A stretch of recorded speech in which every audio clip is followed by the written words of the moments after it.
দেবো, কোন জায়গার মাংস দেবো? না, তোর মাংস না, কারণ তোর বয়স হয়ে গেছে, বাদ দিয়ে গেছে গা, এই মাংস খেয়ে মজা পাবো না। তোর না ছোট একটা ছেলে আছে, এই ছেলেটা জবাই করে যদি পাক করে দিত তোর স্ত্রী, আমি পেটটা ভুইরা খাইতাম। মা বাবা ওই ছেলেটা জবাই করছে, জবাই কইরা মার তো পুরা বুক, ওই মাথাটা পাক করে রাইখা রুমালকে ডাইকা ফেলে দিচ্ছে। এদিক দিয়ে মাংস পাক করে দিয়া গুরু সরাই দিল মাংসটা। না, এই মাংস মাথাটা খাওয়া হবে না। আমার অপরাধ, আমি 16 আনা পাই নাই রে, আমি 16 আনা পাই নাই। আমার অপরাধ, তোর ঘরে যায় দেখ তোর স্ত্রী মাথাটা রেখে দিচ্ছে। গুরু সেবা এত সহজ না রে বাবা, 16 আনা দিতে হয়, 16 আনা পাই নাই। ঘরে গিয়া দেখে মাথা রোমালটা ডাইকা রাখছে।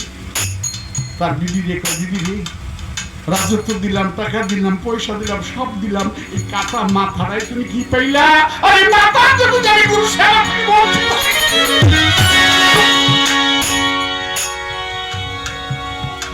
ওই মাথাটা আবার গুড়া কইরা মুড়ি ঘন্টা পাক কইরা গুরু সেবা দিছে।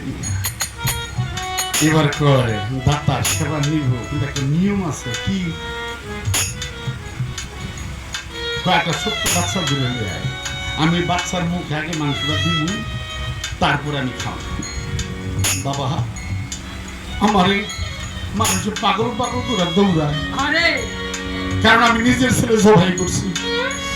কোন মার সন্তান আমার কাছে আইব? এই বোকা, গুরুর বাক্য খরচ, তোরে কইছে একটা বাচ্চা না দুইটা দিই। ওই মাঠে যা, মাঠে গেছে, গিয়া দেখে শত শত ছেলেরা খেলতেছে, শত শত ছেলেরা খেলতেছে। ওই শত শত ছেলের মাঝখানে যেই ছেলেটা জবাই করছে, যার নাম ছিল বিশ্বকেতু। আমি হিন্দু থাকলে তারা বুঝবো কথা। বিশ্বকেতু, ওই বিশ্বকেতু শত শত ছেলের মাঝখানে খেলতেছে। জবাই করলাম কেন? এখন খেলে কে?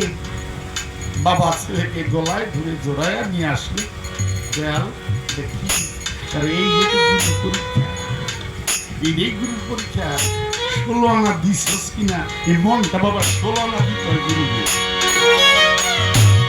1 আনা দিয়ে না দিলে হয় না, 16 আনা পুরা খাইয়ে দিব। এখানে কবি কি বলছে?